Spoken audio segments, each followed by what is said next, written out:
नमस्कार, जय महाराष्ट्र. याच्या आधीच्या एका व्हिडिओमध्ये बघितला असाल मोजो पिझ्झाचा मी विषय घेतलेला.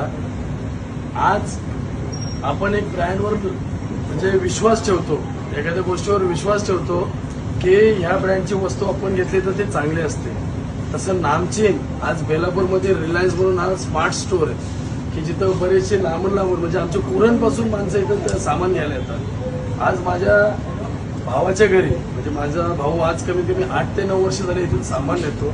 आज त्यांनी हा जो तूप आहे याच्यात पारस तूप त्यांनी 27 एप्रिलला त्यांनी तूप नेलेलं.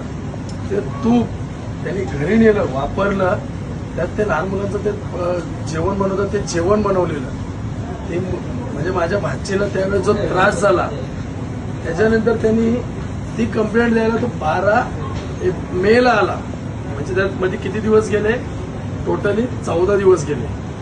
14 दिवसानंतर तो आला तेव्हा पण त्यांनी मुद्दामून बघितलं, तो दाखवायला आला की मला बिल पाहिजे.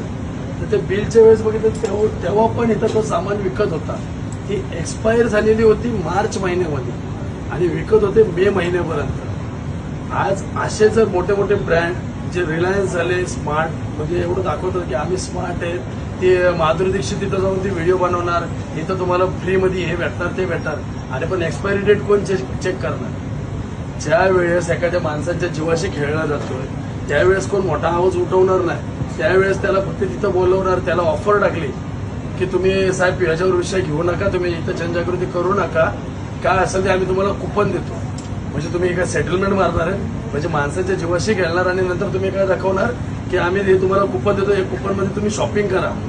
हे तुमचं जर हे दाबादाबीचे विषय जर तिथं चालू असतील ते लवकरात लवकर बंद झाले पाहिजेत. यांनी अजूनपर्यंत त्याच्यावर कारवाई काय झाली तर तो मॅनेजर काल आम्ही येऊन भेटून गेलो तेव्हा त्यांनी सांगितलं साहेब आम्ही करू. खरंच बोलला ना तो विषय बोलू. आज तो मॅनेजरच गायब आहे.